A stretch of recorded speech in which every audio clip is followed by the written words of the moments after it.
Recording in progress.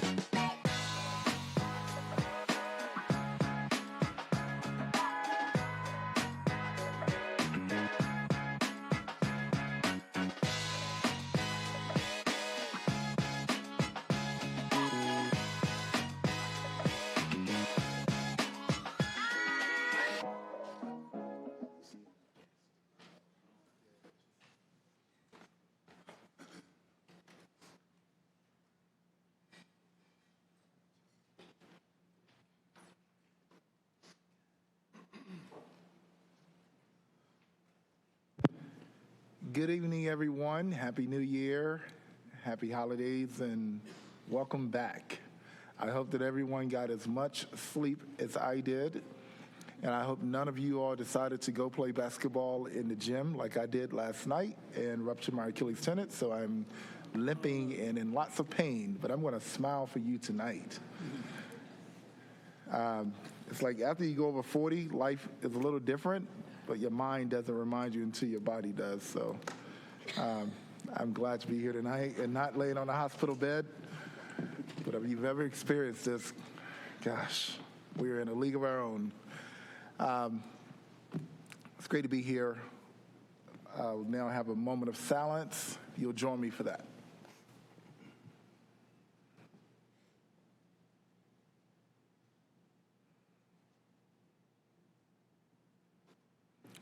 Thank you.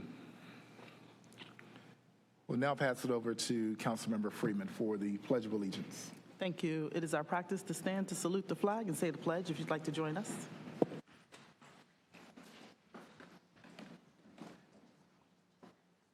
I pledge allegiance to the flag of the United States of America, and to the republic for which it stands, one nation, under God, indivisible, with liberty and justice for all.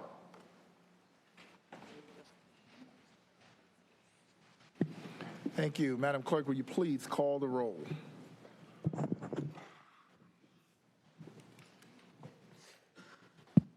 Mayor Williams. I'm here. Mayor Pro Tem Middleton. I'm here. Councilmember Baker. Here. Councilmember Caballero. Here. Councilmember Cook. Here. Councilmember Freeman. Present. Councilmember Rist. Here. Thank you. Thank you. So tonight we have just a few but very important ceremonial items. It's going to look a little different because a couple of us are going to go down together. So Councilmember Rist, if you will, please join me.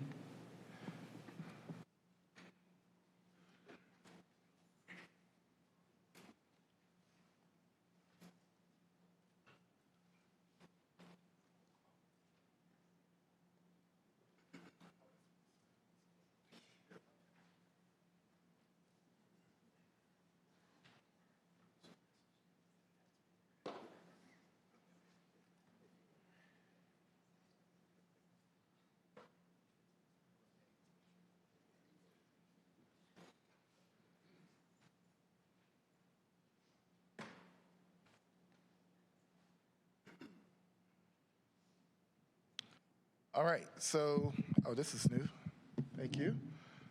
All right. So many of you know that there's a lot of buzz going out on the internet and in the media about the Mayor's Vegan Challenge.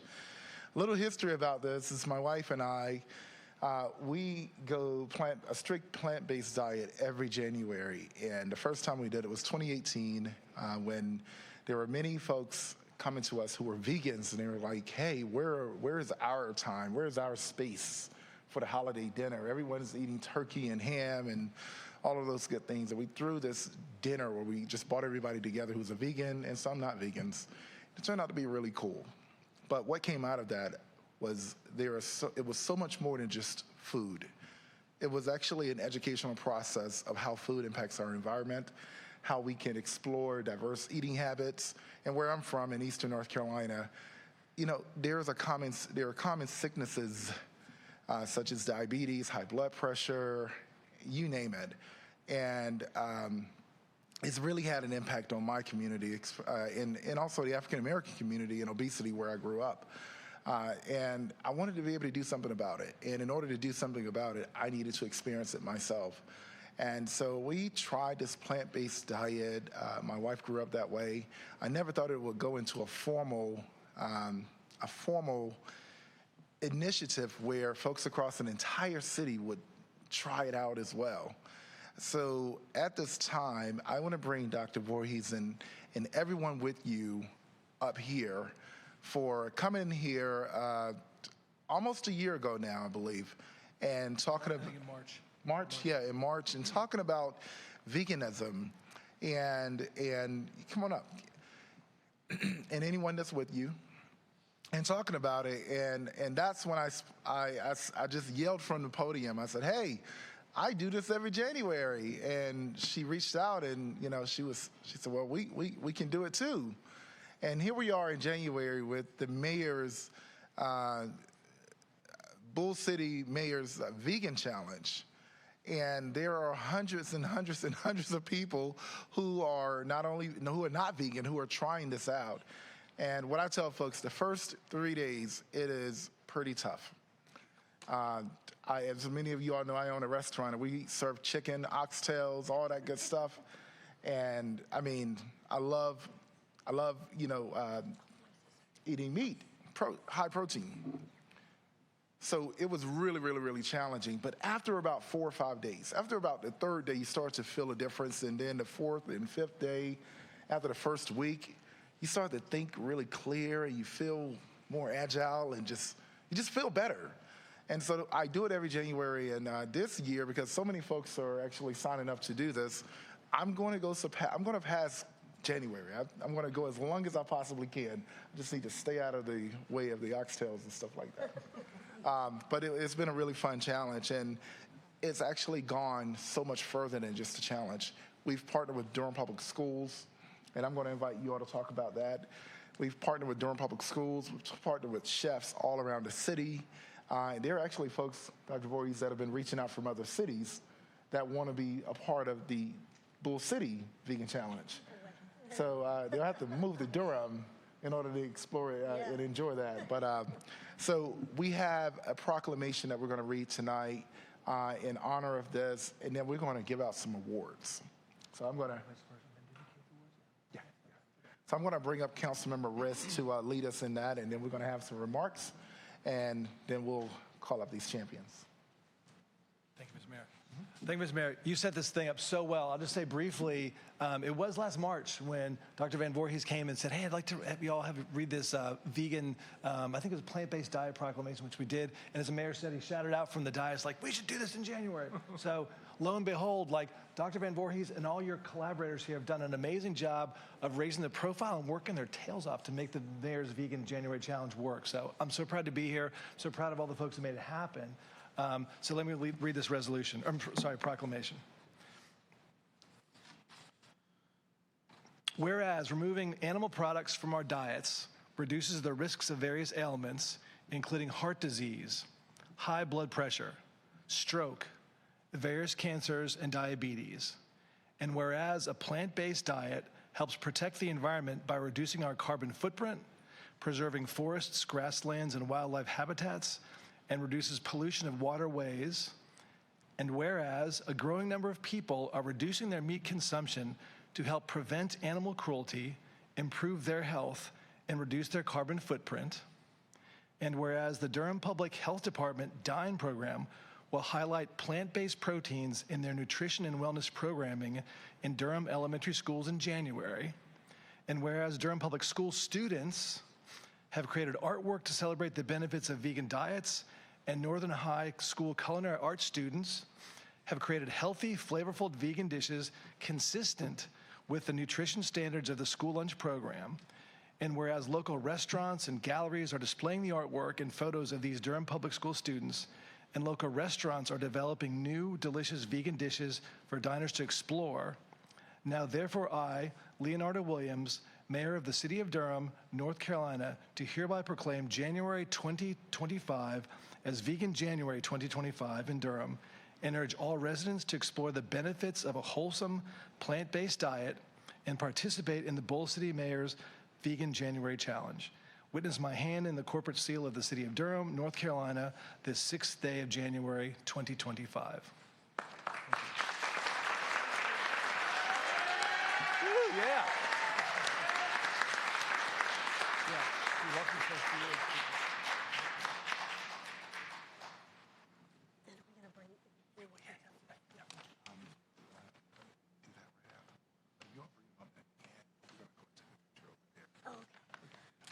So I have a few words to say, but actually, I would really love it if the students would come up and maybe say their names, because I think you all have done a fabulous job, and maybe that might be more interesting. I'm going to call their names also. Oh, you are?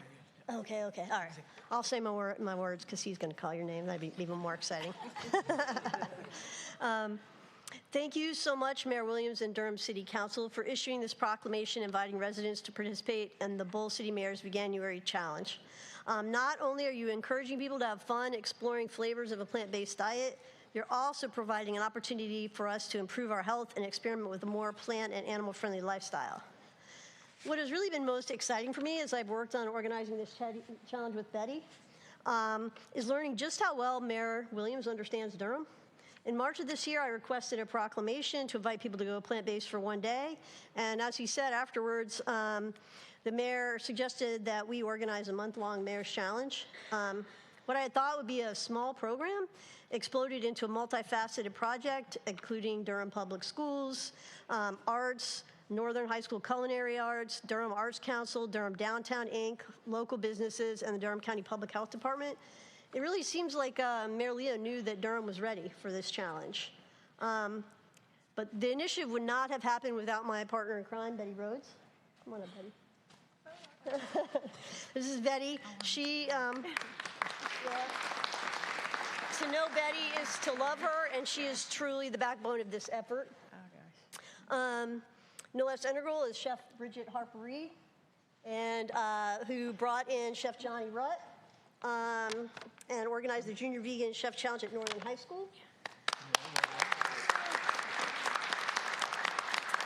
The Junior Vegan Chef Challenge took place in December, and we'll meet the winners here in just a few minutes. Our linchpin in the arts has been Les Turner, who is not up here, but he is out there. Les. He created and led the DPS Arts Challenge, where participating schools created artwork focusing on the why of a vegan diet, which you'll see featured on the screens above. And Melissa Rogalski was a teacher who just really leaned into this, and we have some of the winners from her class here today. Thanks also to our judges for the chef and arts challenges, and to the DPS Foundation for making both challenges possible. I want to thank Carl Rist for his support from the beginning, and also all of our local businesses that are going to be displaying art and participating in the Vegan Chef Challenge, Durham Public Health Dine Program. Special thanks to Downtown Durham Inc. for featuring the photos and student art in the January 3rd Friday Art Walk. So you'll be able to see some of this artwork, which you're seeing on the screens, feature in some of our businesses downtown on third Friday. They'll actually be up all month. Please check out our webpage at bowlcitychallenge.org for updates on events throughout the month, and to learn what restaurants will have vegan dishes, maybe to pledge, make your own pledge for Veganuary. Most of all, thanks to Mayor Williams for having the insight, the foresight, and knowing your community well enough to spearhead this challenge. Your vision of Durham's readiness for this initiative has brought our community together in ways that I never expected. So thank you. Thank you.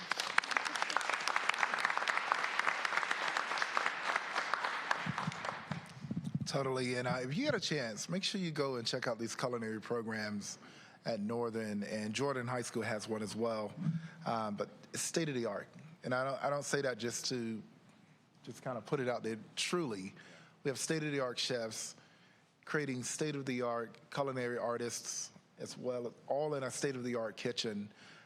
So they're doing some amazing work in Durham. Now, I'd like to call up a few names, and when I call your name, if you will, just go right up in front of the dais here. We have, for the Art Challenge, these are the Art Challenge winners, and for the record, you're all winners. First place, we have Bella Mobley.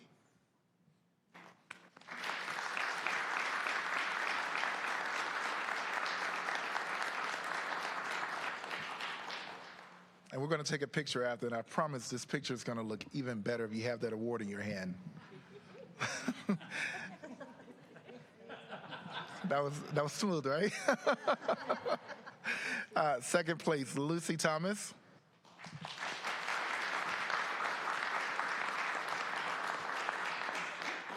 Third place, Francisco Cabrera Barra.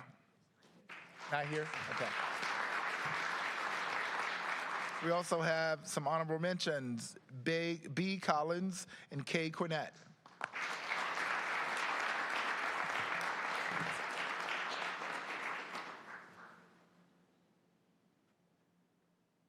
Oh, I see. Yep. Oh, I see. Thanks, Dad. And we also have another first place winner, because there was a tie, Teresa Daniels.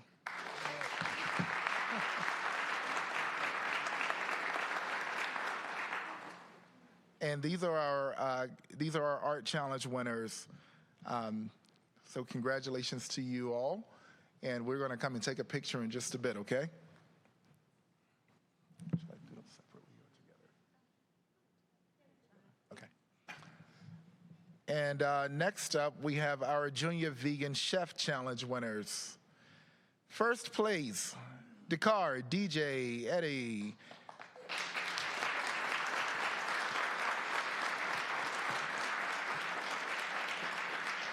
There was a tie with Kiri Rivan.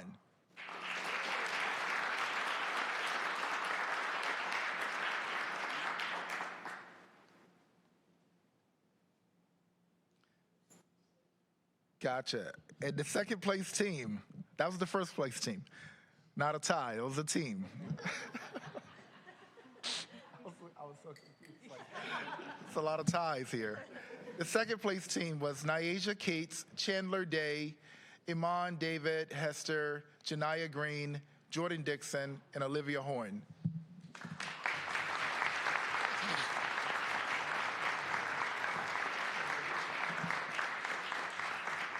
Let's give them all another round of applause, please.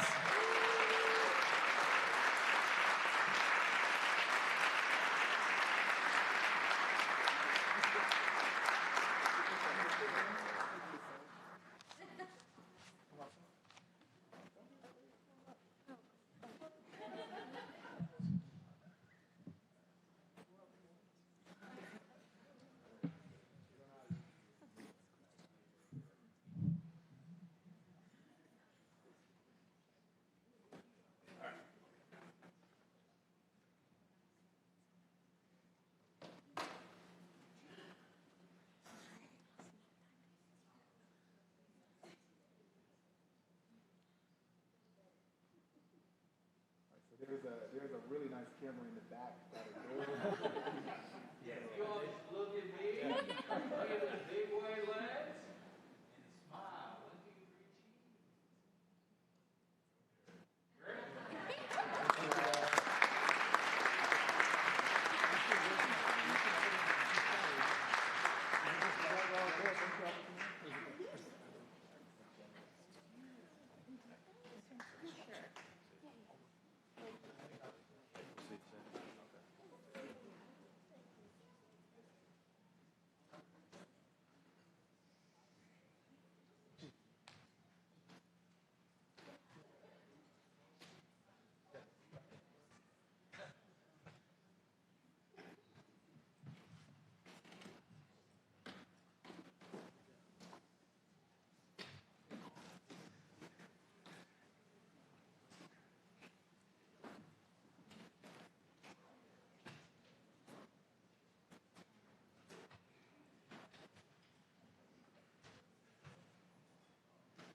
That was so cool. Thank you all so much. I'm going to give us just a moment, colleagues, to let everyone exit the room.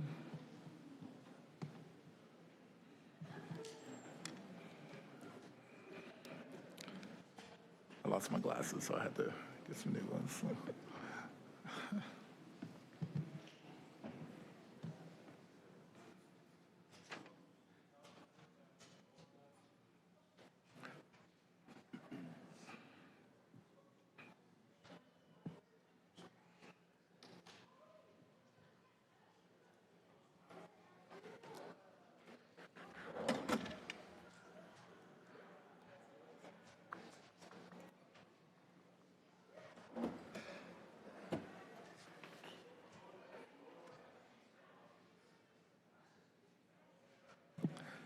All right. And for our final ceremonial item, over the break, well, before the break, we made a monumental decision to hire our next city manager. And as Manager Page went off into the sunset, and she's enjoying life without having to run an enterprise of nearly 3,000 employees. She loved every bit of it. She is enjoying it, I'm sure, and we will miss her dearly, but she left us with some really amazing talent. And tonight, we are going to execute this ceremonial item to officially swear in our next city manager by the name of Mr. William Bow Ferguson, who's sitting next to me right now. Mr. Ferguson, I will ask that you depart the dais and meet us in front there, and please invite your family up. Madam Clerk, let us please convene.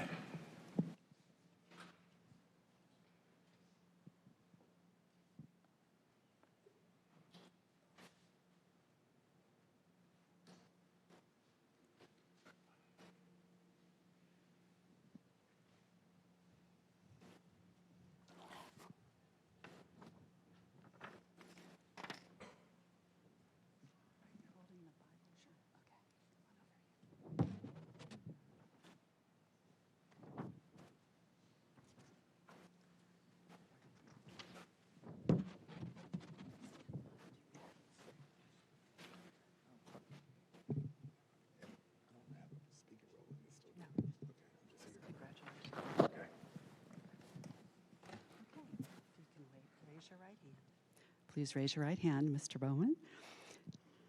Bowman Ferguson, and put your left hand on the Bible and repeat after me. I state your name, I, William Bowman Ferguson, do solemnly and sincerely swear do solemnly and sincerely swear that I will support the Constitution and laws of the United States, that I will support the Constitution and laws of the United States, and that I will be faithful and bear true allegiance and that I will be faithful and bear true allegiance to the state of North Carolina to the state of North Carolina and to the constitutional powers and authorities and to the constitutional powers and authorities which are or may be established for the government thereof, which are or may be established for the government thereof.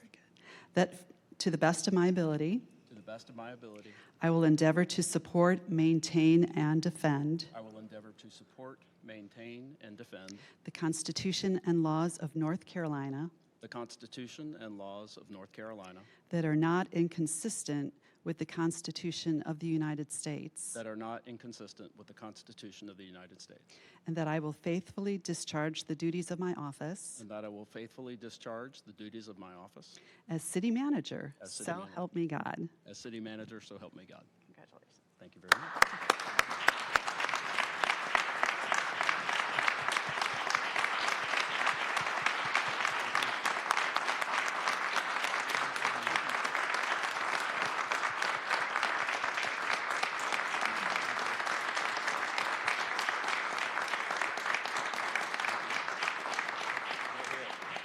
Ladies and gentlemen, on behalf of the Durham City Council, we welcome you, our new city manager, Mr. William Bowman Ferguson.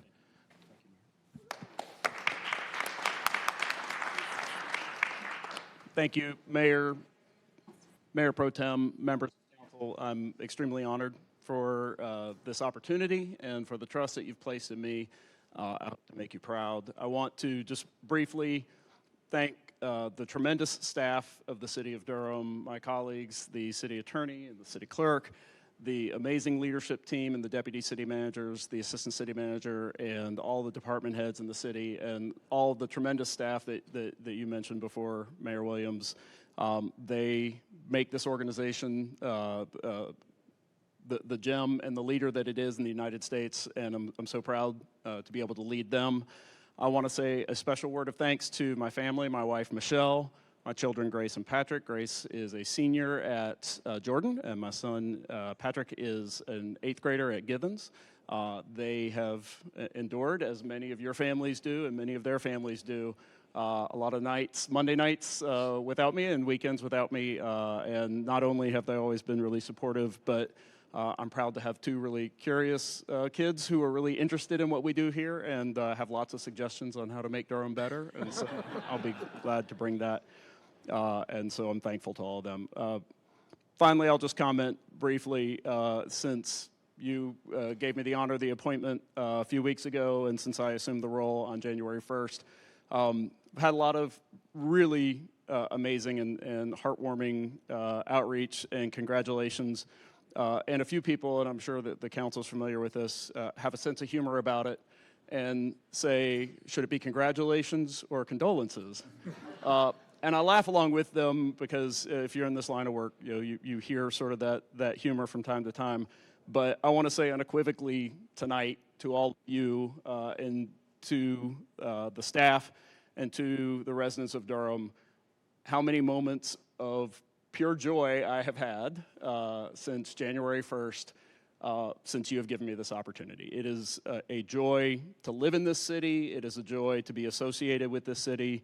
When I, on Saturday, went to drop my Christmas tree off at Southern Boundaries Park and got to interact with awesome solid waste staff who may not have known who I was, but still treated me like gold just for being a Durham resident. And when I passed over the water main break that our staff were working on the weekend, it's just joy to see that public service. And even in the hard times, which you all deal with all the time and we deal with all the time, there is such satisfaction in knowing that we're working with so many people who are trying to make things better and do things right. So thank you for this opportunity. For those who wondered if it's congratulations or condolences, it is absolutely congratulations. I feel honored and blessed. Thank you.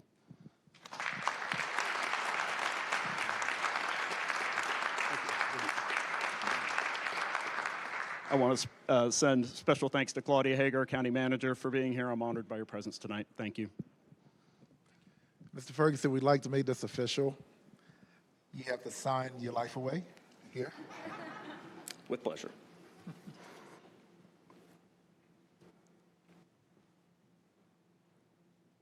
Three times.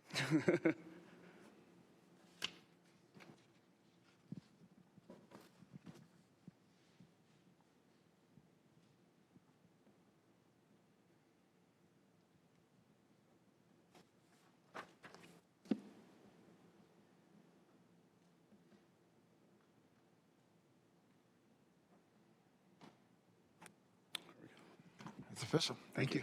Thank you very much.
All right, we have certified, we've certified this process. Mr. Ferguson, you are now in charge of carrying out the operations of this beautiful enterprise. Let's get to work. We'll start with council announcements. All right, thank you. Good evening, everyone who's here. Good evening, everyone who's watching at home. Just a shout out to the mayor who just walked on a torn Achilles. I tore mine and could not weight bear for months at a time. So, yes. Big congratulations to our new manager. He might have gotten sworn in today, but he has already received a flood of emails and text messages from yours truly, and I imagine from day one has been on the ball because, yeah, I know he said he had meetings all day today, and we have put him to work immediately. So I appreciate your feedback already, and I'm excited to see how things continue and also change as you take this role. So congratulations. Wanted to say happy holidays and happy new year to everyone. I particularly want to acknowledge folks who are necessary workers, city employees, residents of Durham, first responders who have to celebrate the holidays a little bit differently due to covering shifts that make our holidays possible. And speaking of holidays, I had the opportunity to go to the 100 Men in Black Ensemble's Christmas concert this year. Y'all know that I am not of the Christian faith, but I grew up in Memphis, and I have a deep love of live gospel music. And I just wanted to say thank you to them because I was on my feet dancing all night. And also congratulations to the 3 young men who were awarded scholarships at that concert. Everyone's voice was so impressive. If y'all have the opportunity to go see that ensemble, I would highly recommend. And yeah, I'm going to just speak on something that's sitting on my heart a little bit today, which is that not uncommon, I went to eviction court this morning, and also not uncommon, some people's cases were dismissed, but a lot of people received eviction judgments. Also not uncommon, I heard a story from a senior who's on a fixed income that can't afford to rent anywhere in the city of Durham, and I hear that story all the time. And this is not a Durham-specific issue. Across the nation, seniors are the most at risk of homelessness. But it's really tough to watch it every single day and to have faces to those experiences, and also to see the decisions that we and other governments make and how immediately they affect the folks in our community. As we've seen changes happen, for example, the buses stop running on Fridays for the Durham Public Schools. Immediately, I saw people in eviction court who had to cut their hours down to take their kids to school on Fridays. That stuff, it happens so quickly, and people often ask me sort of, who do you see in eviction court? Is it the same faces over and over again? And sometimes that's true, but mostly it's new folks, because most of this population in this country is one major disaster away from not being able to afford their bills. So I see people all the time who had to cut their hours down or lost a job. Their car broke down. They had a health issue. Their parent had a health issue. Their child had a health issue. And the next month they're in eviction court. So just something that's sitting heavy. I think that we have to continue to name it.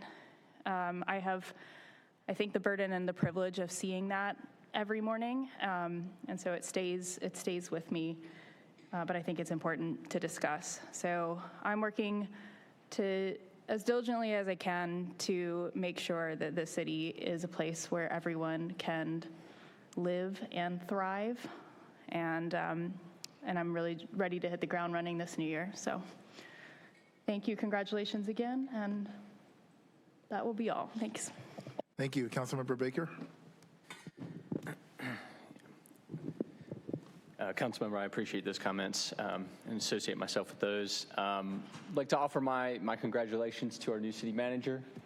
We look forward to working with you. There's always this tension when you hire someone of institutional knowledge, someone who's has been around, has worked in whatever organization you're part of, or bring someone from the outside who might have new ideas. And we have the privilege of having someone with both, someone who's been in a leadership position in multiple communities, as well as someone who has been in Durham for some time, has built up some institutional knowledge and capacity, and who is dedicated to this community. Your kids go to Durham Public Schools. I mean, it just speaks to the commitment, and you have a lot to win if the city does well from a personal standpoint. Only other thing I want to say is it's flu season. So wash your hands, and don't go to work if you're not feeling well, and wear a mask if you're not feeling well. So flu season, COVID, those are increasing. So just be careful and take care of yourselves. Thanks. Thank you, Councilmember Caballero. Thank you. Good evening, everyone. Good to be back after I think, much-deserved break. I think everyone up here was probably rather tired by the end of 2024. Happy New Year, and excited to get to work with our new city manager. I know that Mr. Ferguson will do an incredible job helping this council lead and improve the quality of life of all Durham residents. I don't have anything further. Thank you. Thank you, Councilmember Freeman.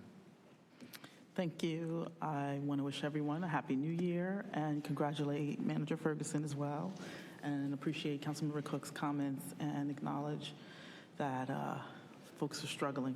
And I really appreciate you pointing that out.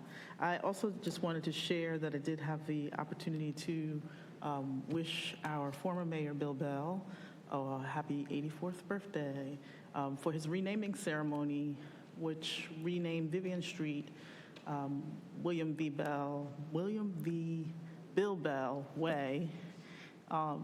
Before we left for the break, we actually passed the renaming ordinance so that could be done, and we had a chance to celebrate on his birthday and have that renaming unveiled at the DPAC. And I do want to just acknowledge the long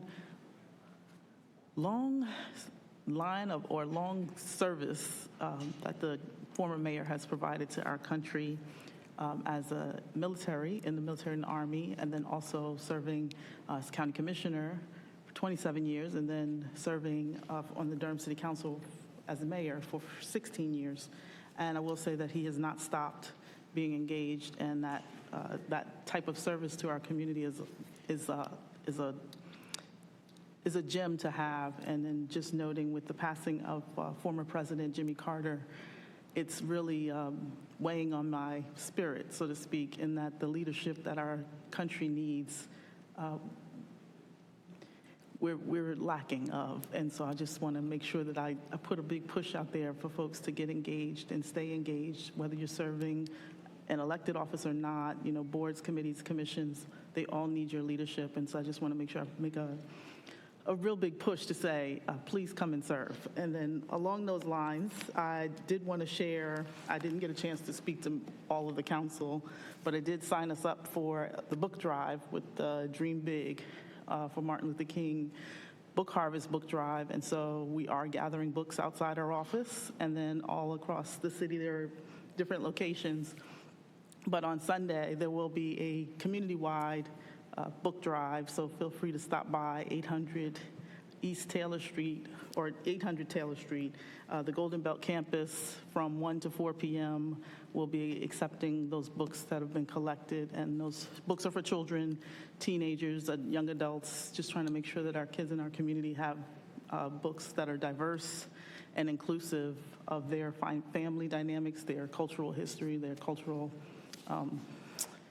identity, and they're also gender affirming and supportive of who they are as people. And so I just want to make sure that everyone in our community knows that the in-person book drive was running all the way till the 31st, and we have that book bucket outside of the office. And then also there is a virtual drive you can be a part of if you'd like, and that is through the Regulated Bookstore, in which you could go online and purchase books that will go directly to the drive. And if you use the book drive code of Freeman 2025, that will be shipped directly to them. And that's all. Thank you. Thank you, Councilmember Rist. Thank you, Mr. Mayor. Mr. Mayor, Mayor Pro Tem, colleagues, new Mr. City Manager, staff, residents, and those online, welcome and Happy New Year to all. I do want to start by just saying how fortunate we are to have Bo Ferguson as our next city manager.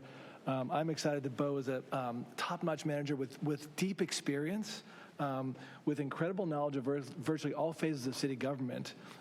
He's got, as I say in sports parlance, a high motor. It means he's hardworking and a deep love and commitment of the Bull City. I also realized for the first time tonight, you're a lefty. We got a new lefty, so all right. So welcome. I'm so excited to work with you. The next thing, I want to give a huge shout out to Marcus Manning and the Durham Sports Commission. for arranging for Durham to host the 69th annual NAIA football championship. That was I guess it was the last Saturday before Christmas, right, Mr. Mayor? It was a beautiful day at Durham County Stadium. Great game. What a blast and a way to showcase the city of Durham. It was so cool to see the mayor out there flipping the coin for the opening coin toss. So much fun. I think we're going to host again, if I'm not mistaken, next year, right? So great way to showcase Durham. I want to send congrats to Grandview, the Vikings from Grandview and from Iowa who came away with the championship 35-7 against Kaiser University from Florida. So great game. Look for that next year. It was a total blast. On a more somber note, I want to say a couple things. First of all, we got word today that we've already experienced our first pedestrian death of 2025. There was a pedestrian hit by a car on Highway 55. We had 10 pedestrian fatalities last year, and we simply have to do better. The bond we passed last year, which will provide more sidewalks, streets, bikeways, will help, but we have to do more. We have committed as a city to Vision Zero, which means no deaths, either pedestrians, bikers, or car drivers on our roads, but we're not there.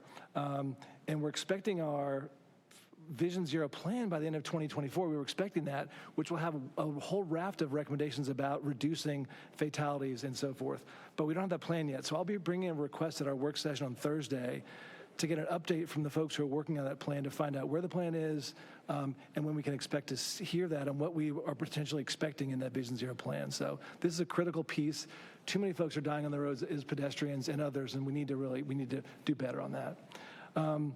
The last thing I want to say is I want to thank our former manager, Wanda Page, former Mayor Bill Bell, and others for reaching out to send their condolences on the passing of Elizabeth Carlisle Kaufman Harvard. Carlisle was the wife of the pastor emeritus of my church, First Presbyterian Church, Joe Harvard. It seems like everybody knew Carlisle and Joe.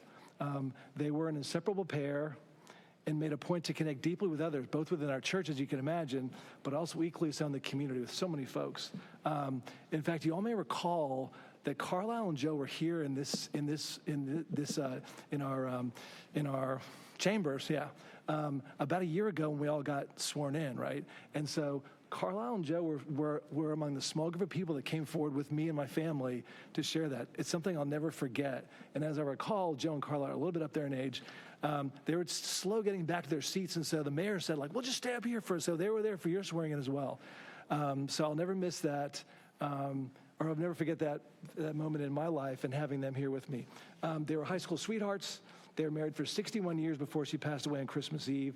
She was the yin to Joe's yang. They're like milk and cereal is what her son said at the service last Saturday. She was razor sharp, even a little bit sassy, as my wife always reminds me, and always asked the hard questions in Sunday school. She was also a math teacher by training, and later an international peacemaker, and served 21 years as the director of the International House at Duke University. So she literally shepherded a whole generation of international students through Duke University. She also led a total of 20 trips to Russia to bring delegations of Christians from our country to meet with Russian Christians. She was a dear friend. She was a mentor. She's like a mother to our children and an ever-present force for good in Durham. She'll be deeply missed. Thank you, Mr. Mayor. Thank you so much, Mayor Pro Tem. Thank you, Your Honor, and to my honorable colleagues, Happy New Year. Good to see all of you, to all in chamber this evening, and whatever platform you may be watching, our residents and neighbors and friends this evening. Good evening, and congratulations on crossing into the threshold of a new year. Mr. Mayor and colleagues, I firstly want to just acknowledge that as we start this new year, there are some in our city that started it with tears in their eyes who were victims of gun violence. Families, once again, have been touched by gun violence in our city. It will continue to be and should continue to be one of our chief issues, top of mind issues for us as a council and as a city. As I have said time and time again, there will always be an asterisk next to our celebration of how great our city is, and it is a great city. We are dope. But there will always be an asterisk when less than 2 miles from our city center every night, there are young people ducking and covering from gunfire. So our hearts go out to those that will start this new year off with tragedy, unfortunately, visiting their households. I want to take a point of personal privilege tonight, Mr. Mayor and colleagues, to honor the memory of the former mayor, recently passed mayor of Salisbury, Mayor Karen Alexander. And I want to send our heartfelt condolences to her family and to that city. Mayor Alexander was a mentor. She befriended me when I became a member of the board of directors of the North Carolina League of Municipalities. We are on totally different sides of the aisle politically, but she always was kind. She was always straightforward. And she was actually the first person, Mr. Mayor, to suggest that I seek leadership of the North Carolina League of Municipalities, and never wavered in her support and her mentorship and friendship. So tonight I want to honor her memory, the grande dame of the league, as I like to call her, to her family, to her constituents, to the people of Salisbury. We're praying for you tonight, and may her blessing be a memory. And I'm very thankful that our paths were allowed to cross on this side of life. I want to thank Councilmember Freeman for bringing up the street rename of Mayor Bell, and happy birthday to him, and thank the council. We unanimously agreed to change that street name. In our tradition, my faith tradition, we talk about giving folk their flowers while they can smell them, rather than just bringing them to the funerals. And I'm very glad that Mayor Bell can smell his flowers as he drives around the streets of Durham and drives down that street. Must be a pretty cool thing to tell somebody, yeah, meet me on my street. Yeah, so congratulations and happy birthday to Mayor Bell. Finally, I want to congratulate and welcome our new city manager, Bo Ferguson, who has officially taken the helms of this great American city. This is the second city manager I've been fortunate to participate in hiring. And I want to say unequivocally that the same feeling of comfort and the same level of sleep I got after we closed the deal on Wanda Page is the same level of sleep I got after we closed the deal on Bo Ferguson. It was a long and hard conclave, but alas, we have a manager.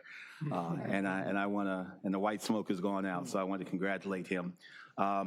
He not only possesses institutional knowledge, he possesses knowledge of the values of Durham, which is really important to me. He understands who we are. He understands what's important to the city. He not only knows the nuts and bolts of how to run a government, he knows the heart of the city. He also knows where the line is between policy making and policy implementation, which is also important as a manager. So I am incredibly excited for him. I want to congratulate him and his family. Congratulate, not condolences, that's right. Congratulate him on assuming the helm of one of our country's most dynamic and growing and important and safe and loving and progressive and beautiful cities, Durham. God bless you, Bo. God bless your family, and thank you for accepting this awesome mantle to lead our city for many, many years, I hope. Thank you. That's it, Mr. Mayor. I yield back. Thank you. And as on many occasions, speaking last means most people say what you're going to say. So again, congratulations, Bo. Looking forward to working with you. I enjoyed our first meeting today. Said everything I needed to hear. We're going to be in great hands. So that's exciting. The mayor of Salisbury, Karen Alexander, when I too joined the board at the League of Municipalities, she was just really kind and really sweet. And we had a chance to we had a common interest of constructively criticizing a particular person involved in politics that we both thought was just a little out there. And in that conversation, I learned that, she was a Republican and I was a Democrat. And what came out of that conversation was we're not so different when it comes for caring about our community, caring about the people in which we publicly serve for. And that was the beginning of our relationship. She's much older than I am, but it didn't matter. We were cool. That was my rock. And she would, whenever she would come to Durham, she would catch the train, and I would pick her up from the train station, and she would go about her business wherever she's going. But we just had a great friendship. She was the mayor of Salisbury, North Carolina, and may her soul rest in peace. She was a palate. She was a lot of things. So when you look at her, you wouldn't believe that she was as fun as she was. I'm going to miss her dearly. Past president of the league. Yep, past president of the league. It was really cool also to honor former Mayor Bill Bell. he and I have been texting. I think we've texted more since that event than in the last year. But we've been talking a lot just about how beautiful the ceremony was. We held it on the second level of the Durham Performing Arts Center, DPAC, which he was pretty much responsible for. In the face of so much adversity, his calm, steady-handed leadership played a significant role in getting us, which is our crown jewel of a facility in Durham. And I live in that area, so I get to see it every day. And I park my car out there sometimes, what is formerly Vivian Street, now William V. Bill Bell Way. So I will be reminded of him often. And, as I told him privately, that his life truly is a textbook of public service and integrity and just calm, even, steady-handed leadership. The way he lives, even to this day, is worth learning from. And I continue to watch and learn from him. So really glad, council colleagues, that we were able to make that happen. And thank you to my colleagues who spoke on the program with me. I hope everyone had a great holiday. I hope you got as much rest as I did. I hope you did not lose your eyeglasses like I did. And I rested up, Madam Attorney, so I could be ready to come back full of energy before getting injured last night. But I was injured playing basketball with the youth in our community.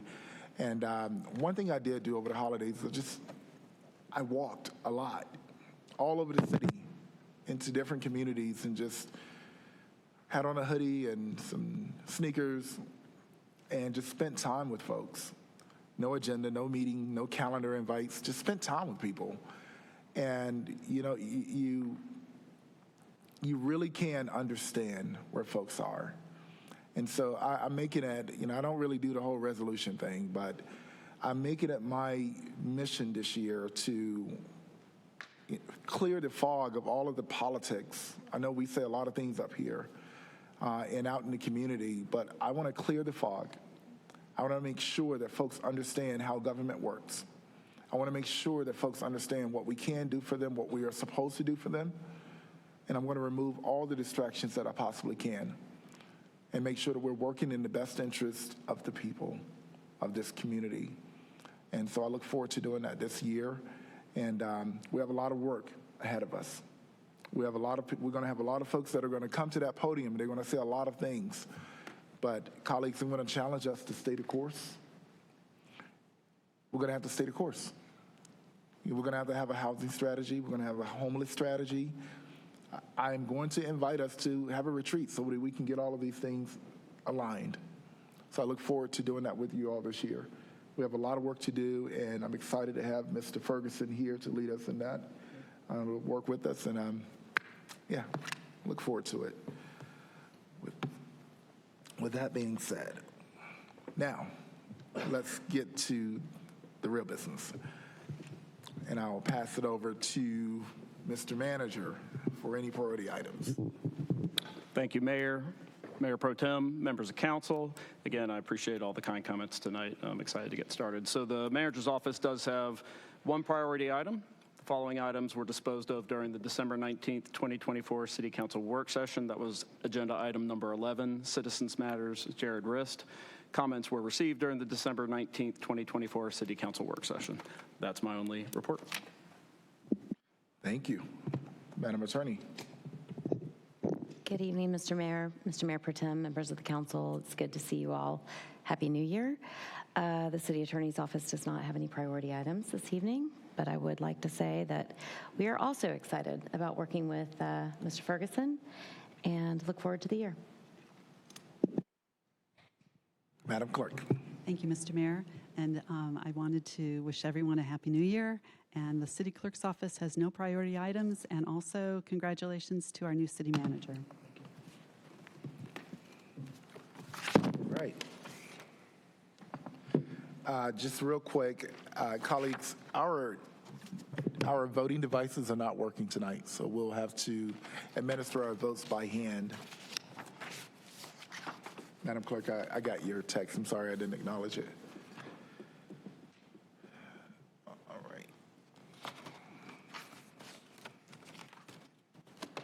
So at least number 5. Yeah. Yep, everything. All right. At this time, I'll now read the consent agenda. All right. Number 1, Raleigh-Durham Airport Authority appointment. Number 2, Racial Equity Commission appointment. Number 3, Holistic Empathetic Assistance Response Team, HART Program Performance Audit, November 2024. Number 4, Americans with Disabilities Act, ADA, Title II Governance Performance Audit, November 2024.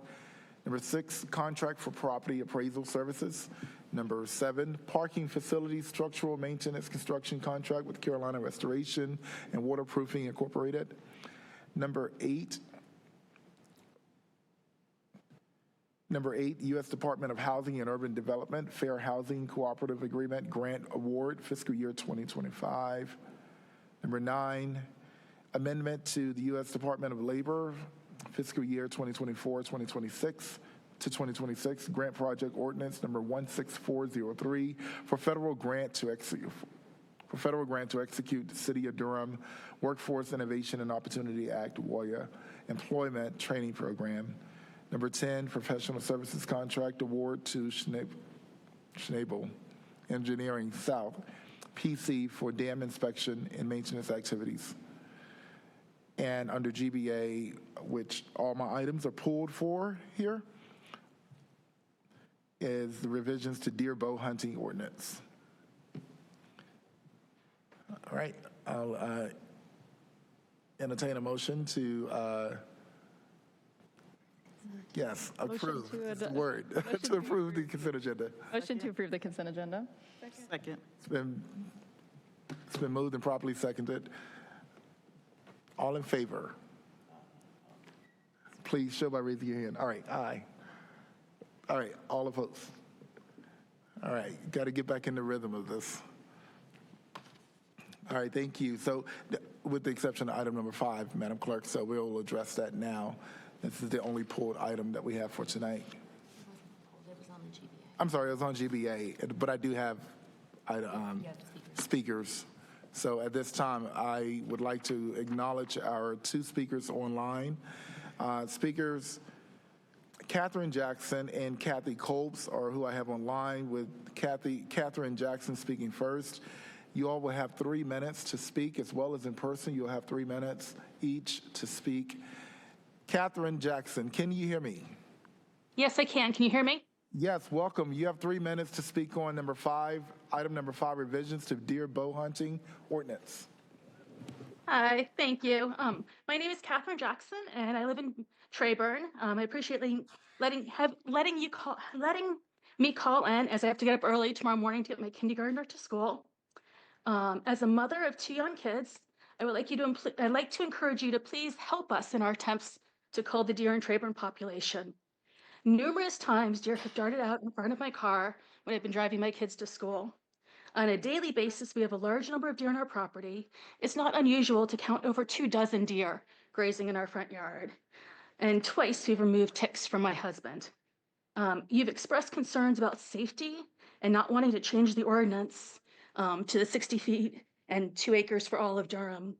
Then one option is to say maybe in areas where you have more than twice the sustainable deer population. My understanding is that in Treyburn, we have about 4 times the number of deer that are considered sustainable. Changing the regulations for just these areas would allow us to have some time to at least figure out how it works in a small subset of Durham, and then you can decide if you want to expand it further. Without culling, I don't see how we can keep the deer population in check, as bringing back their natural predators like coyotes and wolves are probably not a great idea. Second, at a bare minimum, I would like to encourage you to make it illegal to feed the deer without penalties that are easily enforceable. Feeding the deer attract deer to certain areas, causing them to gather in large herds or larger than typical, resulting in them to spread disease to each other. Also, feeding them does not always provide the nutrients they need. And just in closing, my husband and I would like to we're hoping that our front yard would be a place for our 3- and 6-year-old to play and run around instead of just become a favorite spot of the deer. Can you please help us change that so our kids can enjoy our yard? And that is it. Thank you so much for your time and letting me call in. Absolutely. Thank you for calling in. Safe travels tomorrow morning on the way to school. Next, I have Kathy Copes. Can you hear me, Kathy? Yes, I can. Can you hear me? Yes, I can. Loud and clear. Welcome. You have 3 minutes. All righty. Well, my view is probably the exact opposite of Catherine's. We live in a wooded subdivision. We all moved into a wooded subdivision. And, this statement that we quote unquote have too many deer in Treyburn is really rather inaccurate because Treyburn is not a fenced off community. We are not, the deer population is not restricted to the actual Treyburn subdivision. We are inside of the huge tens of thousands of acres of wooded and rural and parkland that are encircled by Orange Factory Road, Old Oxford Road, Stagville Road, Snow Hill Road, on both sides of the roads. So the deer that I have in my yard today may be a couple of the ones that are wandered by Catherine's house later in the day. Since they all look alike, and they're not tagged, it's kind of hard to tell who's who. We back to woods. We live, on the other side of the development from some of the other homes that also see likely the same deer that we do. There are a couple of bucks. One is missing an antler completely. One has one that's kind of flipped over and has regrown. And there's sightings of him, all out. So it's not like they're right in one spot. The more reasonable thing to do, and this was brought up with Dr. Falta at the meeting that was held here in the development in 2023, would be for whoever the archery people are to coordinate possibly with the county, with county land, with private homeowners that own rural land, and doing a really intensive call in these non-neighborhood areas. And this would free up some more room for the deer, maybe in Treyburn, to spread out a little bit. Dr. Falta was quite clear that if we did a call in Treyburn, we're going to have backfill within weeks. So to subject our neighborhood, our homes, our children, our grandchildren, our pets to having bow hunting going on in our subdivision just for a different group of deer to move in is really ridiculous. Thank you so much. Thank you so much for calling in. I will now move to our in-person speakers. And because it's a few, I'm going to go in and call up each person. I'll call 3 at a time. The first 3, Peter Tachi, Ron Allison, Kevin McElroy.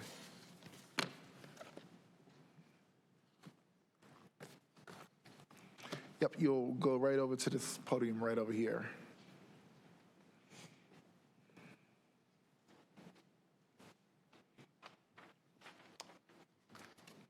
All right, you have 3 minutes. Smile for the camera and become famous. Okay. Thank you for having me. I'm glad to be here. I'm glad to speak for the Durham City. I moved here from far away. I've been here for about 45 years. I got married down here, and this just surprised me because I'm a former hunter. I find that hunting is a way of life for some people. It's not mine anymore. However, hunting in Durham, please. The city limits, please. Come on. We're a civilized society. We have children running in our neighborhood. No. Durham has a bow hunting law or statute in place to cover this. This statute's never been activated, never used in this city for 11 years. Now the HOA of Trayburn wants to change this to make it active, reducing the restrictions, reducing the safety measures. Who's going to take care of the animals once they're dying? However, they don't always die with bow hunts. They have to be slaughtered in the field. They have to be culled that way, and then they have to remove the remains. We have scavengers in this neighborhood. I have a long list here I can go through. I'm not going to go through it. I've been listening to people talk. I just don't see the need to change this thing. I do see a need for it to be under review. If we had a bow hunt in 11 years, it's not recorded. It's never been reviewed. Nobody ever spoke against it. Everybody said, okay, it's there. There are a number of large cities in this area that has restrictions on hunting. It's 0. You cannot hunt in the city limits. We are in the city limits, even though we're 5-7 miles out. So it's our time to say, no, we are part of the city of Durham. We pay taxes in the city of Durham. We do not have to have hunting in our neighborhood. It is unsafe, unwanted, and not needed. Call out in the country, out in the countryside, we have plenty of room out there. Nobody in Trayburn that I know of would want someone injured in our development because of a stray arrow, be it from a crossbow or a bow. So please review these items, see if they're necessary, and move on from that. But do not approve something like this. That is a back step to safety. We are in the 21st century. That's it. Thank you. Thank you. Next up. Good evening. Ron Allison from Trayburn. Happy New Year. This is a big city. You run it really nicely, like personal basis. Thank you very much to all of you for doing that. Thank you in advance for your attention. I live in Trayburn for 5 years. During the 5 years, there have been a number of young children moving in, people walking their dogs, people getting up very early at dawn, jogging, walking on sidewalks, on trails. If you were to have arrows and bows and arrows of various sizes flying across fields, properties, houses, how do you stop it? There's no magic stopping. In your original ordinance, you have a safety limit to prevent a stray bow and arrow from flying into somebody who's unexpectedly walking by somebody else's property. There was the homeowners association. Overwhelming majority did not want to pursue anything with deer hunting within the confines of Trayburn. Lo and behold, a handful of people, in particular a bow hunter who wants to have his property rearranged under this new law, this modification, just by changing the size of the property and just by eliminating the safety precautions, you are going to allow just a handful of people who have an agenda against the deer to get what they want, pretending this has something to do with safety for the entire community. Trayburn has HOA rules. You cannot have fences. Dogs are going in and out of their property with the underground fences. Children are running around. There's no real true property line. You do not know where one property starts and one property ends. And I will tell you this, my property is 200 feet in the front and 60 feet in the back. There are no regular sized pieces of property in the majority of Trayburn. So if you say it's 5 acres, it could be 5 acres for sure, but very, very narrow, right next door to the next person's house. If you eliminate those safety precautions that you have in that original coordination from 2013, I believe, those 2 items just being eliminated are not reasonable because you're going to increase the danger to anybody who might be passing by, any child who might be playing in somebody's property, a dog or a cat might be moving along. There are many times in my backyard, my neighbor's kids have been playing there. Their dog got out from their fence. All these things happen on a regular basis. If you have an unannounced hunt on one person's property, I don't see how that improves safety to the community. I think, Mayor, you started off this meeting with Veganuary. to make this world a little bit better place. I don't think you should end it by killing living things. Thank you very much. Thank you. I'm Kevin McElroy. I live in Treyburn. I just think the restrictions that you currently have for hunting should stay in place. There's no reason to reduce the area. Even if we eliminated every deer in Treyburn overnight, there would be new ones back in a week.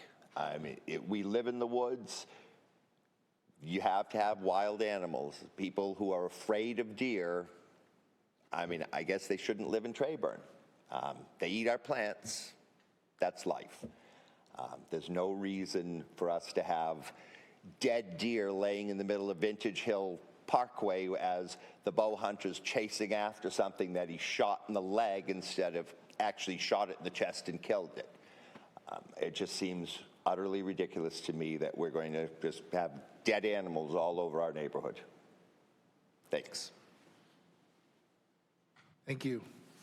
The next speakers I have are Sally Burke, Jean Caroline, Jean, okay, and Ralph Russell.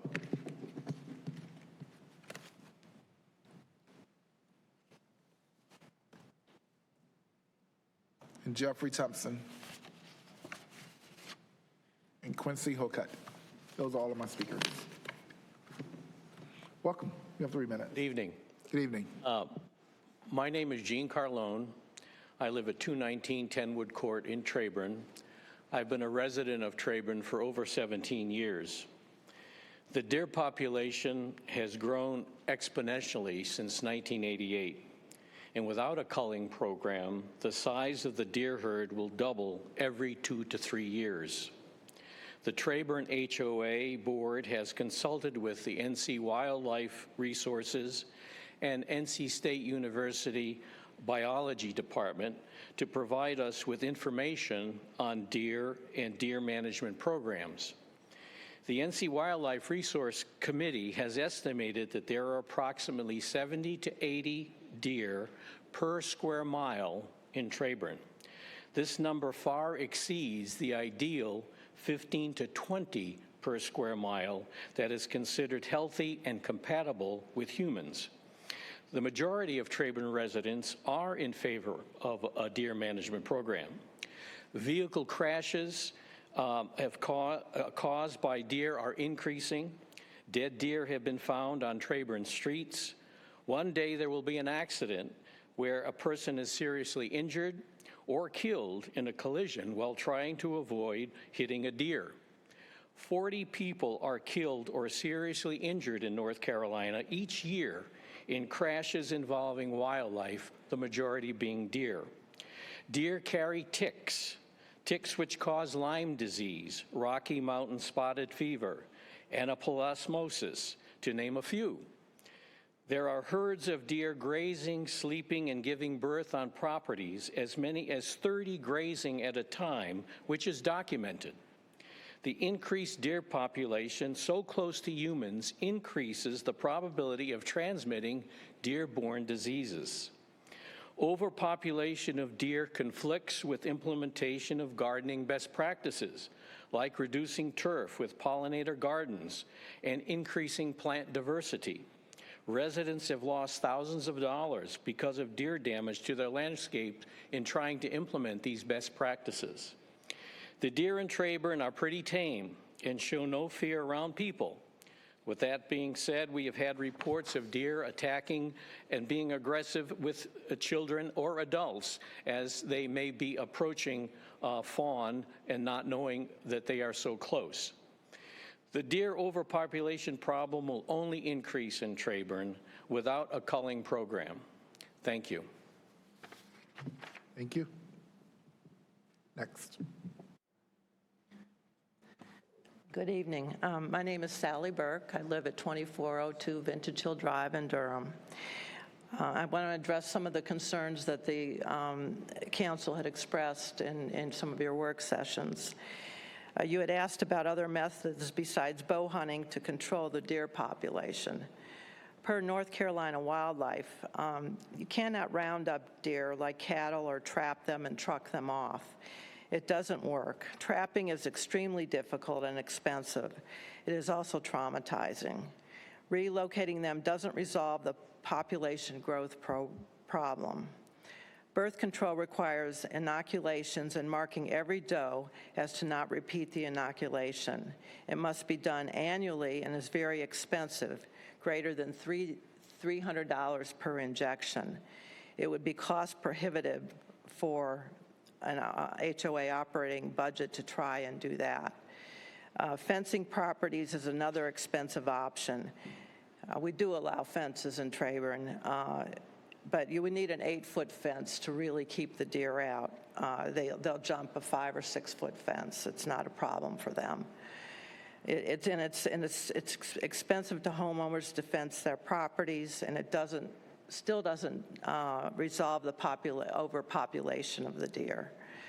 Another council member had expressed that we want to kill all the deer. That's not the case.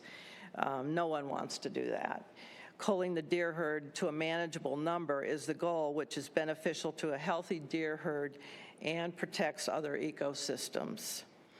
There's concerns, obviously, about dangers to children and pets. Hunters would not be roaming the community. Only licensed, skilled, certified bow hunters would be issued hunting tags. Hunting would take place on private properties with permission of the owners. The hunters would utilize tree stands, shooting down. They would not be walking around the property or the community. Hunters can identify the difference between a deer, a dog, and a child. The council expressed concerns about neighbors having notice of hunting days and times. This would be managed by posting signs on the properties where hunting would take place, and it would only, of course, be during hunting season. I want to thank you for your consideration regarding the requested changes to the bow hunting ordinance. Thank you. Thank you so much. Mr. Mayor and council members, thank you for your service and thank you for having me. My name is Ralph Russo. I'm from 1 Hunters Green Court, yes, ironic, and I'm in the Trayburn community. If the bow hunting proposed variance is passed, here are some ways it would be wildlife managed. Hunting is allowed only during hunting season for the state of North Carolina and in accordance with all the laws pertaining to bow hunting, not crossbows. The HOA will work closely with North Carolina Wildlife and Certified Bow Hunters Association. Homeowners can opt in or out, allowing a hunter on their property. Hunters would be in a tree stand elevated 10 feet high, that wall, that height. So our feet are on top of that, shooting trajectory down at a target. 6 inches in circumference, size of a pie plate. An ethical certified trained archer needs to place 6 arrows within this 6-inch target at 20 yards, which is from here to that door. Golfer's pace. It's accurate. Coincidentally, the majority of indoor ranges are that exact distance, providing optimal training given the 10-foot elevation downward trajectory to the back wall. Certified archers fully is aware of their target, and equally important, what is behind said target to assure a safe shooting environment. With a minimum 2-acre requirement and 60-foot buffer for releasing a bow, the number of properties who meet this requirement will be far less than people perceive. Most hunters use the deer meat they harvest. North Carolina Wildlife have also several programs where harvested deer can be donated to food banks that feed the hungry. The question, could the city consider an exception for Trayburn? I'd like to draw an attention to a similar exception that's been made. Currently, there is an exception to a law pertaining to open alcohol containers. Durham prohibits transport of open alcoholic containers, but has an exception granted to the downtown social district. So one area in the city has an exception to the law to enhance social and economic opportunity. Trayburn is a unique community within the city limits. within a rural area surrounded by tons of acres of public land that's allowed hunting, state land that allows hunting, and also state land that it prohibits. An exception for the Trayburn can logically be made, leaving the current bow hunting law untouched for the majority of the city of Durham. This could be a viable solution for a real growing problem specific to Trayburn. Crazy wife story, we just spent $6,000 on a fence to keep the deer out of her English garden, and we have 8 grandchildren. We're constantly paranoid about picking ticks off of them. So I thank you again for your time. I'd be happy to answer any questions. Thank you so much for being with us, sir. Good evening. Thank you for being with us. You have 3 minutes. Yes, thank you for your time. I appreciate it. My name is Jeffrey Thompson. I live at 21 Fairwoods Drive in the Trayburn community. Prior to my current job, I was a professor in the Department of Statistics at North Carolina State University, where one of my areas of research included wildlife biology. I sat on the master's and PhD committees of multiple students and have publications, co-authored publications in wildlife biology in PLOS One and the Journal of Wildlife Diseases. So I'm in a very unique position as a conservationist and someone who has been on the science and research side of this issue. And really what we're talking about here, one thing is the health of the deer population.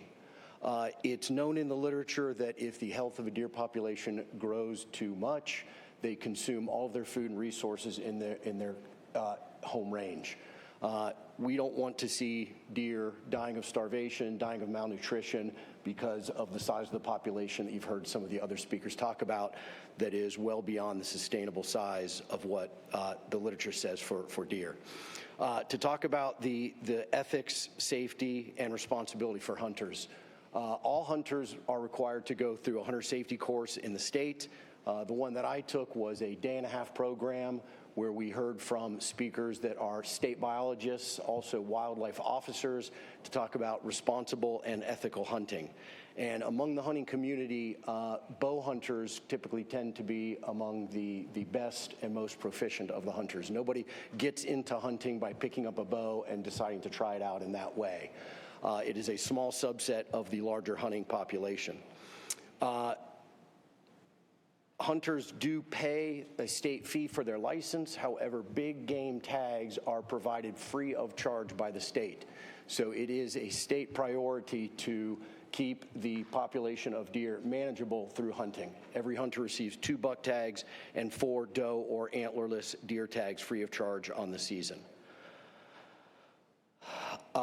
Finally, I'll just say that hunters are typically mentored by more experienced hunters. Nobody gets into hunting on their own and is out in the woods through trial and error.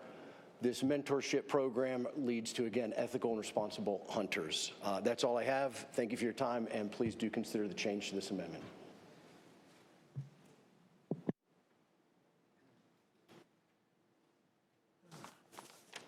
Good evening. My name is Quincy Hokut. I too live in Trayburn. I wanted to address 2 points which I think we heard expressed from the council, some worries. One was that you worried about, do other cities other than Durham have ordinances this restrictive? So we tried to do a lot of research to look at ordinances in a lot of different cities, and we couldn't really find anything like we have in Durham. But what we did find is that there are numerous cities in the United States that do have active culling programs, which implies that they don't have restrictions from the city to stop those. And I thought it'd be interesting just to look at some of the cities that do have that. For example, you've heard of Chapel Hill. It has an urban archery program which has just started. Indeed, we've seen ads as of yesterday for hunters asking the residents to let us come into your backyard and hunt. They have recommendations in Chapel Hill. They do not have any restrictions. But other cities that do have active culling programs include Hamilton, New York, Bloomington, Indiana, Shaker Heights, Ohio, a suburb of Cleveland, Pittsburgh, Pennsylvania, Charlottesville, Virginia, Ithaca, New York, Roanoke, Virginia, Northbrook, Illinois, a suburb of Chicago, Greenwich, Connecticut, Jefferson City, Missouri, Syracuse, New York, Iowa City, Iowa, to name just a very few that you can pull up very quickly in looking at a Google list of culling programs. We do want to emphasize that if we do implement, and I do say if you allow us to implement a culling program, this thing will be regulated to the nth. There will be no, I know people get emotional about this notion that people want to wander around shooting bows and arrows at children. That is not the case. That is not how these programs work. They're done on private property. They're done with permission. They're done in very restrictive areas. We just need a little bit less restrictions so we can meet your requirements. That's all we're asking for. In all this research we've done in the other cities, we have no evidence of any injuries at any time to any children, pets, animals, etc. It apparently just does not happen because they are tightly controlled. One other comment that was made by the council was that you express a desire to provide quick and effective responses to aid the citizens of Durham. We do need an effective response. If the ordinance is changed, we believe we can do a safe, effective culling program. If it isn't changed, Treyburn has no way forward to address the problem that we are living with. And so we will probably have to come back to you and ask for your suggestions and your help, because without the ordinance change, we're dead stopped. Thank you. Thank you.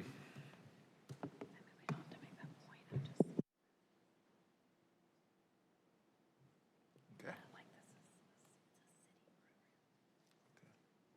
Yeah. Thank you. I appreciate this municipal issue to debate. This is what cities do in city government, so thank you all for.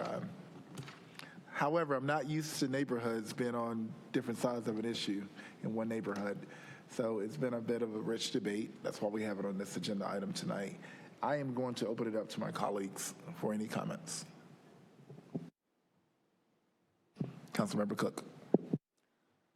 I will be very brief. I just want to say thank you to everyone that's come out. I also had to stop responding because we got so many emails about this, but I did, in fact, read all of the emails that, yes, a dozen at least emails about this from residents of Treyburn and other folks across the city. I'm going to be really brief. I said a lot of what was concerning me previously. Because of the laws in North Carolina, this city, our attorney took a look at this, and Durham as a city is not able to further restrict the rules around bow hunting. So we could pass this ordinance, but we couldn't then add a time frame, for example. We couldn't, one gentleman suggested a specific area. I don't think we'd be able to do that either. This is because North Carolina has already legislated in this area, and so the city is not able to add on extra restrictions. And I hear what folks are saying about the fact that those who are bow hunting are trained, and that there will be good communication within your area, but this is something that we would change for the whole city. And with the inability to take on those restrictions, I'm not comfortable with this. I do want to give credence to the fact that overpopulation of deer does cause real concerns. I think the ones that were brought up tonight are real health concerns, and I don't think anyone is saying that they're not concerns. And we have had residents come forth asking about feeding restrictions, which someone brought up this evening as well in one of their comments, and that is something that we've been looking into, I'm particularly looking into in the future.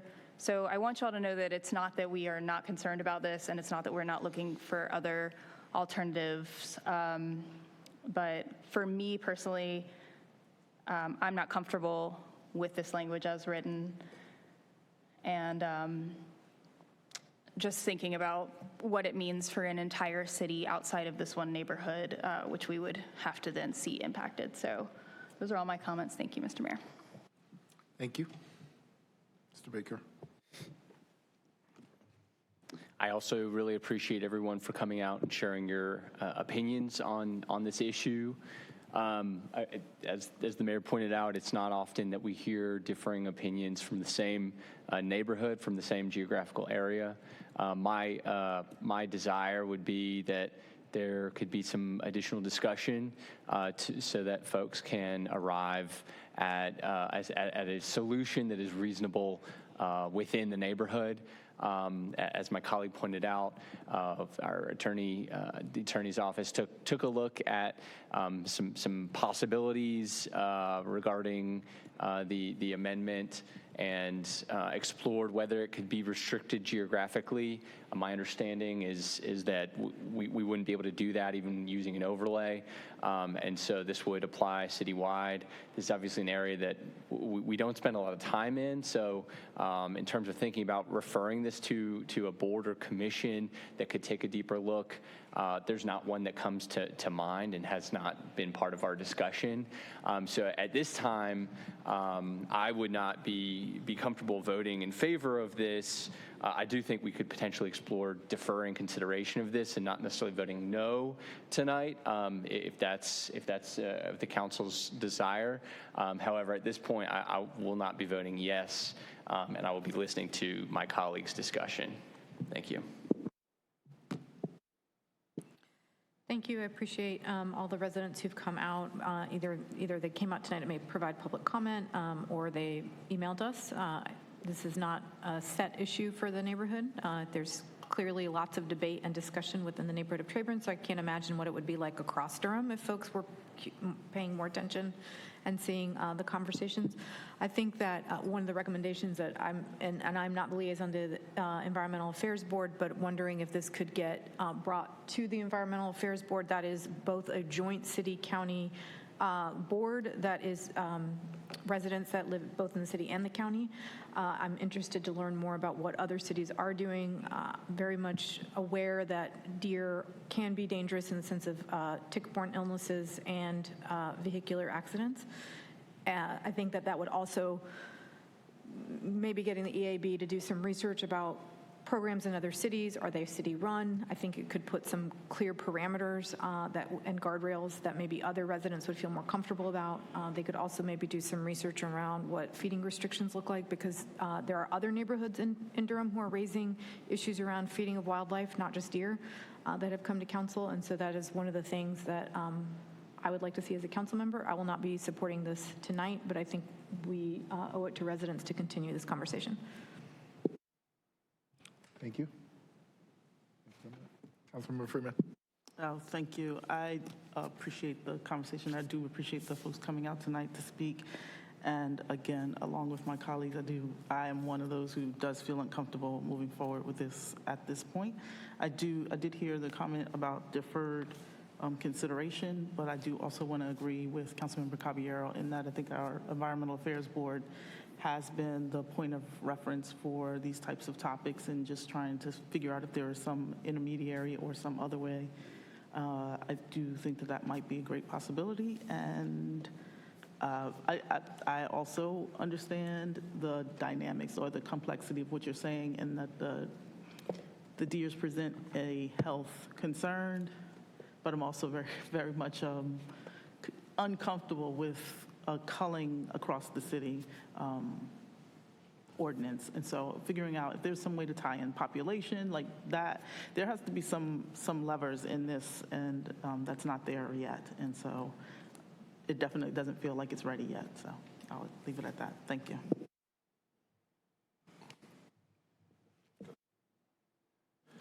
Thanks, Mr. Mayor. First of all, thanks for all the residents for coming today and all the emails you've sent and so forth. We've read them all and appreciate the input. Also, I'm glad the mayor was excited about this policy issue. I think this actually, and I think I'm the one that said, I think when residents come to us with an issue like this that needs a policy resolution, I think it's our job here as city council members to provide a clear and timely answer to that. And I think that's what I'd like to see us do tonight. And I think that regardless of whether it's an arcane policy matter like bow hunting in one neighborhood or a larger one, so I think that's our job here on the council. I hear the concerns about overpopulation of deer, both for the ecosystem, for cars, for tick-borne illnesses. also understand that the proposal you've got to do the culling of deers would not be some kind of roving bands of archers running around Trayburn, but would be like in fixed positions within certain areas of consent. So I understand that would be well and organized and prioritize safety. Having said that, I'm leaning against this ordinance change. I am concerned that there is a neighborhood, as other of my colleagues have said, there's a neighborhood that doesn't agree itself in this issue beyond others involved in the issue. Clearly, this issue, what also as we've said, this would be an ordinance for the whole city, so I am concerned about unintended consequences elsewhere in Durham. I think I like what my colleagues have said about maybe referring this to EAB or other solutions. I think one thing to look at, and this is not a rule for the city, but I think, as I understand, your covenants in Trayburn do not allow for high fences. It seems like one very tailored solution would be for folks who want to have deer not on their property to have a high fence to keep the deer out. But I think that's a resolution you all would have to decide on in your community to allow those covenants to allow larger fences. So I think those are all things we can consider, but at this point, I'm not comfortable changing the ordinance that would be citywide and some of the consequences that could come from that. So thank you. Thank you, Mr. Mayor, and thank you, colleagues. So when it was first called upon to kind of up and down vote with haste on this matter, I was hoping that we would do what we were talking about tonight, and that's have more discussion and perhaps send it to a board, because I want to be very clear. I don't want to dismiss the concerns of either side that I've heard here tonight. This is the South. This is North Carolina. Hunting's part of our heritage, and I get that. Part of the appeal of Trayburn is the prosaic wholesomeness of living in the woods. 2 or 3 deer on your yard, get a picture of it with the foliage behind is charming. 25 becomes problematic. And so at some point, too much of anything, you want to be lakeside, but if the lake jumps out of its border, then it's a problem. I don't want to be flippant, but part of the appeal of the deer, a few of them, but when it's too many, it's too many. I do want to, I guess part of my concern or part of my inquiry tonight is driven by the calculus of the acreage and the border in terms of addressing the enormity of the problem. Because it seems to me that if we've reached a threshold where the per capita deer population is astronomical at this point, then what's the calculus that says that 2 acres as opposed to 5? That's the magic number where we're going to get a grasp on this problem, or from 250 feet to 60 feet, whatever it is. So I'm concerned about lessening and I'm not a hunter, lessening the security structures around it. I don't want to dismiss the neighbors that have spoken about concerns about kids and concerns about pets. The most well-laid plans of safety, something that can always still happen. So I don't want to be dismissive of that. I also don't want to be dismissive of the enormity of the issue of deer as well. I did find compelling the notion that even if we were to do away with the deer in Trayburn proper, what's to stop repopulation? I don't know if deer have some kind of subculture where they talk to each other, avoid this area, or they notice folk aren't coming home at night, so they don't go to those areas. But what's to stop the enormity of the population in that wooded rural area in which you live from still coming in? So I'm not convinced that 5 to 2 is. I haven't seen the calculus of the science that that's the magic number, or 200 feet to 60 feet.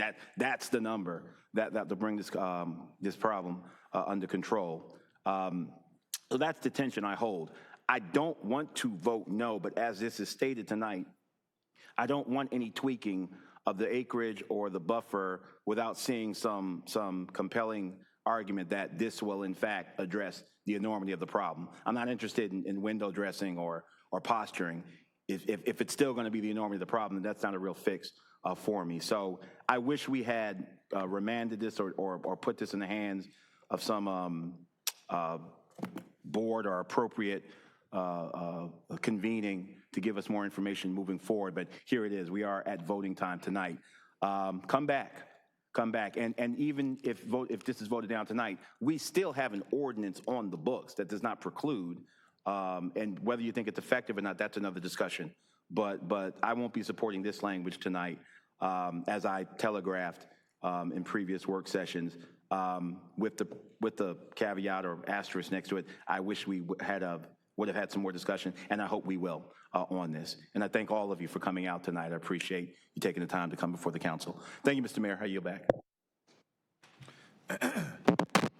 All right, thank you all so much. Thank you to the residents that have come out to address this matter. I know folks that are probably listening in online who do not live out there are probably thinking, what the heck are they talking about? Because the reality is we have an ordinance on the books. It does not determine whether you can or cannot take action. It's just a matter of proximity and geography and all of that stuff. But I appreciated this discussion with my colleagues and appreciated hearing from the community members. Don't throw apples up here if you didn't get what you wanted tonight, and don't throw cake if you did.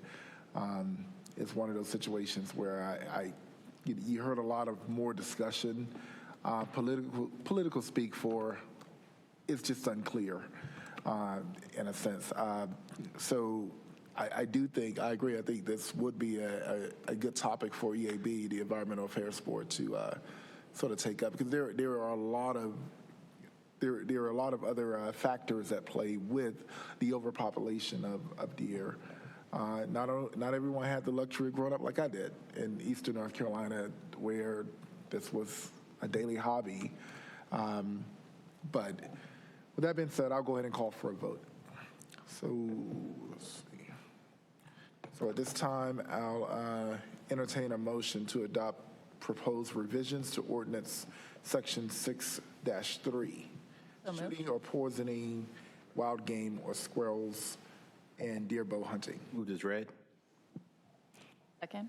Been moved and properly seconded. Mr. Mayor, if I could offer a substitute motion to refer this actually back to the EAB, I think that might be a more positive response. And so if you wouldn't mind, I'd like to offer a friendly amendment to refer this back to the Environmental Affairs Board.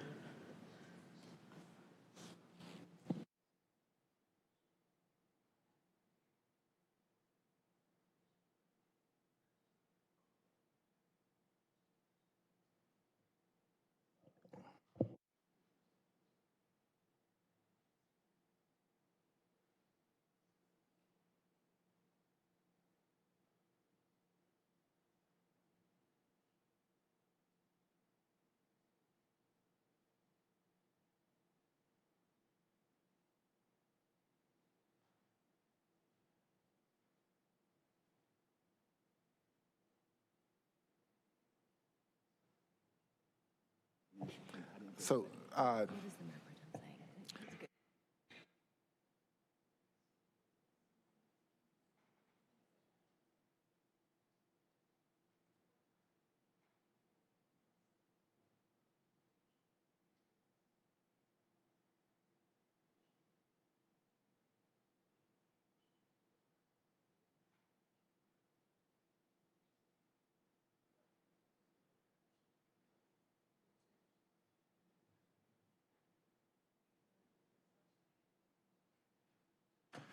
okay, so municipal governing here. Because what we do, every action we take as council members is actual law, I had already called for a motion and it was seconded. So the motion is now in process. We need to take action on this motion, and then we can go back and address the substitution if this goes up or down. So we can do both. Because Councilmember Cook, you seconded, which officially put us in process. If it wasn't a second, I could not address it and then go and entertain a substitution. So what we'll do is go forward with this vote, make a record, and then Councilmember Freeman, I'll ask that you restate your substitution to this item. Does that make sense, everybody? Not really. I mean, if we so not really. If I might offer a point of clarification. Mayor Pro Tem, would you be interested in withdrawing your motion, or would you want to keep this on? No, I'm not. But I do have a point of clarification, and I honor the spirit of Councilmember Freeman's offering. But what I would offer is that We don't know right now whether EAB is even the appropriate place to rest this right now. We have an active motion. If we vote this down tonight, it's within our purview to still refer this to the appropriate body, and we can proactively bring this back. It's an ordinance, and unlike a public hearing, there's no developer with money on the line or time on the line. It's within our purview to bring this back at our leisure, whatever, So what I would recommend, council members, is that we just vote on the motion that's before us, and then, in the spirit of what you said, do our due diligence to determine what the appropriate resting place for this issue is, and then bring it back. That's well within our purview. That would be my recommendation.